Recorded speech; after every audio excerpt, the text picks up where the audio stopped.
1907 ഡൽഹിയിലെ പെരും ചൂട് താങ്ങാനാവാതെ അവിടുത്തെ ജോലിക്കാരും മറ്റാൾക്കാരും ഒരു യുനാനി ഡോക്ടറെ പോയി സമീപിച്ചു. യുനാനി വൈദ്യനായിരുന്ന ഡോക്ടർ ഹക്കീം എല്ലാവർക്കും മെഡിസിൻ എഴുതുന്നതിന്റെ പകരം ഒരു പുതിയ ഡ്രിങ്ക്, അദ്ദേഹത്തിന്റെ യുനാനി മരുന്നുകളെല്ലാം കൂടി വെച്ചിട്ട് ഒരു പുതിയ ഡ്രിങ്ക് ക്രിയേറ്റ് ചെയ്യാണ്. ആ ഡ്രിങ്കാണ് പിന്നീട് റൂഹ് അഫ്സ, അല്ലെങ്കിൽ ഇന്ന് നമ്മൾ പറയുന്ന മുഹബ്ബത്ത് കാ സർബത്തായി മാറിയത്.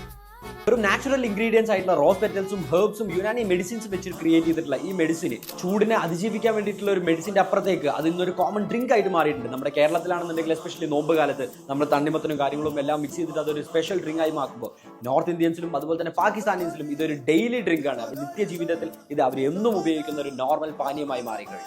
പല ബ്രാൻഡുകളിലും പലതിലും കാണുന്നുണ്ടെങ്കിലും ഇന്നും നമ്മൾ കാണുന്ന ആ ട്രഡീഷണൽ ആയിട്ടുള്ള കുപ്പി ഇന്നും പാകിസ്ഥാനിൽ നിന്നും അവർ ബിൽഡ് ചെയ്ത് വരുന്നതാണ്.